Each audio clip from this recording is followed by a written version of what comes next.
Hello and welcome প্রিয় বন্ধুগণ এবং শুভাকাঙ্ক্ষীরা, আসসালামু আলাইকুম। আমি তাসলিম আহমেদ আপন আজ আপনাদের সঙ্গে আছি বাংলাদেশের ঐতিহ্যের সৌন্দর্যমণ্ডিত একটি স্থাপনা, সেটা হলো কুষ্টিয়া পৌরসভায়। কুষ্টিয়া পৌরসভা বাংলাদেশের দক্ষিণের শহর, কুষ্টিয়ার স্থানীয় সরকার সংস্থা। কুষ্টিয়া পৌরসভা 1869 সালে প্রতিষ্ঠিত হয়। বর্তমানে এটি ক শ্রেণীর পৌরসভা। আপনাদের জেনে রাখা ভালো যে বাংলাদেশে 3 শ্রেণীর পৌরসভা বিদ্যমান, ক, খ, গ। তার মধ্যে কুষ্টিয়া পৌরসভা হল ক শ্রেণীর পৌরসভা। এর আয়তন 54.13 বর্গ কিলোমিটার। এর জনসংখ্যা 4,18,312 জন প্রায়। এই পৌরসভার সৌন্দর্যতা আমরা যদি এর অপার সৌন্দর্যের যদি খোঁজ করতে যাই, তবে ইতিহাসের দিকে লক্ষ্য করলে দেখতে পাই যে কোম্পানি আমলে কুষ্টিয়া যশোর জেলার অধীন ছিল। চালতদহের বর্তমান গড়াই নদীর উপর তীরে তালবাড়িয়ার মুখে ডাকদহের উত্তর পশ্চিম প্রান্তে অবস্থিত কুষ্টিয়া থানাকে পদ্মার গ্রাস থেকে রক্ষা করবার এবং নীল বিদ্রোহ উত্তর বিব্রত ব্রিটিশ প্রশাসনিক ব্যবস্থাকে সুব্যবস্থিত করার লক্ষ্যে মজমপুর গ্রামের উত্তর পূর্বে ভাগে স্থানান্তর করা হয়। নতুন থানাকেন্দ্রিক এ অঞ্চল অতঃপর কুষ্টিয়া বলে পরিচিতি লাভ করে এবং এখানেই এ মহকুমা শহরের সদর দপ্তর গড়ে ওঠে। 1856 সাল পর্যন্ত কুষ্টিয়া থানা রাজশাহী বিভাগের পাবনা জেলাধীন এবং 1861-তে কুষ্টিয়া মহকুমা এবং 1863-তে এ মহকুমা নদিয়া বিভাগের নদিয়া জেলার সামিল হয়। পরবর্তীতে অবিভক্ত বাংলার আধা শহর ও আর্থিক ক্ষেত্রে পশ্চাৎপদ অঞ্চলগুলোর সংরক্ষণ ও উন্নয়নের জন্য 1868 সালে একটি পৌর আইন গৃহীত হয়। উক্ত আইনের আওতায় 1869 সালের 1 এপ্রিল প্রতিষ্ঠিত হয় কুষ্টিয়া পৌরসভা। শুরুতে পৌরসভার আয়তন ছিল বর্তমানের চাইতে প্রায় দ্বিগুণ। মজমপুর, বারাদি, মঙ্গলবাড়িয়া, হরেকৃষ্ণপুর, কমলাপুর, উদিবাড়ি, জগতী, চোরহাস, আরুয়াপাড়া ও বাহাদুরখালী গ্রাম সমন্বয়ে গঠিত হয়েছিল কুষ্টিয়া পৌরসভা। পরবর্তীকালে প্রায় 2 দশক পর মঙ্গলবাড়িয়া, হরেকৃষ্ণপুর, উদিবাড়ি, বারাদি, জগতী, চোরহাস ও মজমপুরের অংশবিশেষ লোকাল বোর্ডের অন্তর্ভুক্ত হওয়ায় কুষ্টিয়া পৌরসভা আয়তনে ছোট হয়ে যায়।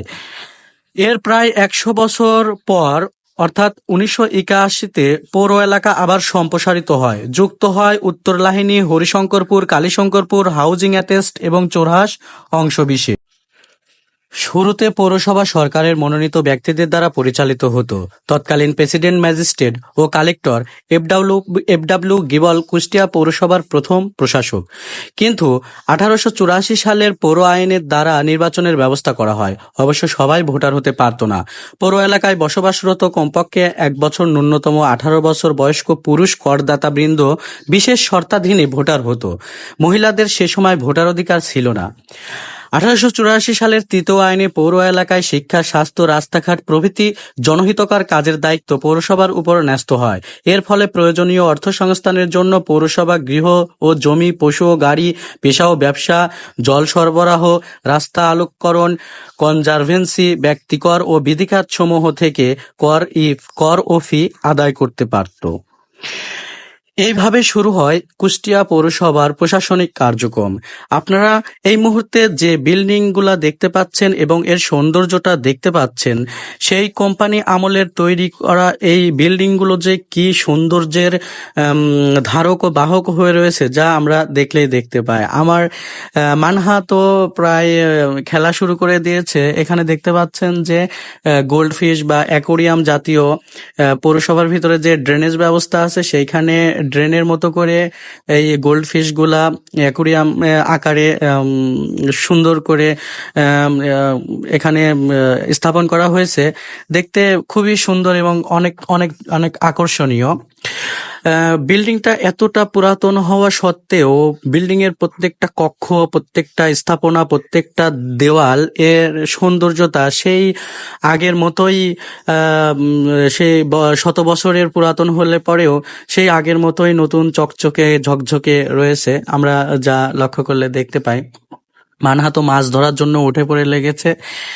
এখানে একজন কেয়ারটেকার ছিল, উনি মানহাকে জিজ্ঞেস করছে যে কয়টা মাছ ধরছো বা কি করছো, খেলছো। কেয়ারটেকার এসে ওনার সঙ্গে, মানহার সঙ্গে খেলতে লেগে গিয়েছিল।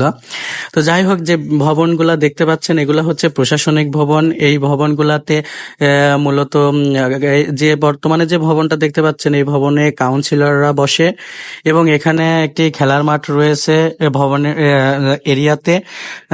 এটা হচ্ছে প্রশাসনিক ভবনগুলোর মধ্যে। এই যে আমরা এখন যে বের হয়ে যাচ্ছি প্রশাসনিক ভবনের থেকে বের হয়ে যাচ্ছি, মূলত বিশেষ কিছু জায়গা ঘিরে পৌরসভার এই স্থাপনাগুলা। তো আমরা এই মুহূর্তে প্রশাসনিক ভবন এলাকা থেকে বের হয়ে আসলাম। এখানে প্রচুর পরিমাণে গাছগাছালি, অনেক সুন্দর সুন্দর ফুলের গাছ। এখন যে গাড়িগুলা দেখতে পাচ্ছেন এগুলা পৌরসভার ময়লা আবর্জনা বা পানির গাড়িগুলা। অনেকটা নির্মল প্রাকৃতিক পরিবেশ এর একটা ঘ্রাণ পাওয়া যায়, মনোরম পরিবেশ। এখানে অনেকেই সকাল এবং বিকেলে দৌড়াদৌড়ি, হাঁটাহাঁটি এবং এক্সারসাইজ করার জন্য আসে। আমার কাছে আকর্ষণীয় লাগে পৌরসভার এই পালকিটি, অনেক সুন্দর। বেহালারা পালকি নিয়ে যাচ্ছে। আমার মানহা জিজ্ঞেস করছে, বাবা এটা কি? আমি বললাম পালকি। সে বলে যে বাবা পালকি কি? আমি এই জেনারেশন, আসলে পালকি কি আসলে বোঝানো খুব কঠিন। যদিও আমাদের পূর্ববর্তী জেনারেশনে পালকির প্রচলন ছিল, আমরা দেখেছি, কিন্তু ওইভাবে প্রচলন দেখি নাই। তো মানহাকে বললাম যে এই পালকিতে করে আগে এক সময় বিয়ে হতো, এখন তো প্রাইভেট কারে যে বিয়ে যায়, এক সময় এই পালকিতে করে মানে হতো। তখন তো প্রাইভেট কার ছিল না। মানহা বলছে তাই নাকি বাবা? তো এখানকার সবচেয়ে আকর্ষণীয় যে বিষয়টা হলো এখানকার হচ্ছে গাছগাছালিগুলো, অনেক সুন্দর সুন্দর ফুলের গাছ আপনারা দেখতে পাবেন। এখন যে ভবনটি দেখতে পাচ্ছেন এটা হচ্ছে মিলনায়তন। এখানে এই ভবনটাও অনেকটা সুন্দর, গর্জিয়াস একটা ভবন। আধুনিকতার ছোঁয়া এখানে লক্ষ্য করা যায়। মানহা তো যেখানেই পাচ্ছে সেখানেই খেলাধুলা করা শুরু করে দিয়েছে। আসলে হলিডে হওয়ার কারণে মানুষের আগমন খুব একটা বেশি ছিল না বললেই চলে। এটা আমাদের বাসার সঙ্গেই। বিশেষ করে বিকেলবেলা এখানে আসা হয়, তাই আজকে ভাবলাম যে আপনাদেরকে এই জায়গাটা একটু শেয়ার করে দেখায়। অনেক সুন্দর একটি জায়গা। আমি মানহাকে নিয়ে এখানে বিকেলবেলা অনেকটা সময় কাটানো হয় মাঝে মধ্যেই, যেহেতু বাসার পাশেই। তো এখানে একটা পুকুর আছে, পুকুরের চারপাশ দিয়ে হাঁটার জায়গা আছে, অনেক সুন্দর একটা ব্যবস্থাপনা করছে প্রশাসনিক পক্ষ থেকে। তো হচ্ছে এই পুকুরটা দেখতে পাচ্ছেন অনেক সুন্দর, এবং পুকুরের চারপাশ দিয়ে হাঁটার জন্য অনেক সুন্দর করে লেন দেওয়া আছে। এবং পুকুরে যারা পৌরসভার সাথে সংশ্লিষ্ট তারা মাছ চাষ করে, প্রচুর পরিমাণে মাছ। একটু পানি নাড়ালেই সেটা মানে বিভিন্ন সময় মাছ নিয়ে খেলা করার একটা উত্তম একটা জায়গা। কারণ এখানে পুকুর ভর্তি মাছ। এরা মারে কিনা আমি জানি না, হয়তোবা মারে অনেকেই, কিন্তু বাইরের লোকের এলাও নাই। তো এই যে বটগাছটা দেখতে পাচ্ছেন, মনে হচ্ছে এটাও ইতিহাসের সাক্ষী। এখানে মানুষজন এসে তাদের অবসর সময় কাটায়।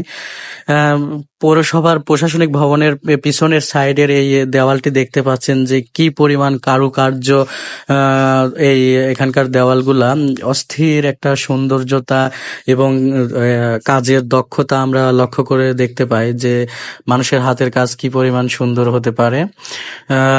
এই দেওয়ালের চিত্রগুলো আমরা দেখলে বুঝতে পাই। ওই যে ফাঁকে যে কাপল দেখতে পাচ্ছেন, ওর একটা বিশাল হিস্টোরি আছে। এই যে কাপলটা আসছে কিছুক্ষণ আগে, ওই মেয়েটা অ্যাক্সিডেন্ট করতে লাগছিল, গলার হচ্ছে ওড়নাটা বাইকের ডিস্ক ব্রেকের সঙ্গে আটকে যায়। সঙ্গে সঙ্গে মেয়েটার গলা পেঁচায় উল্টে পড়ে যেতে লাগে। আল্লাহর রহমতে সে বেঁচে গেছে। তো হয়তোবা তারা এখানে ডেটিং এ আসছিল।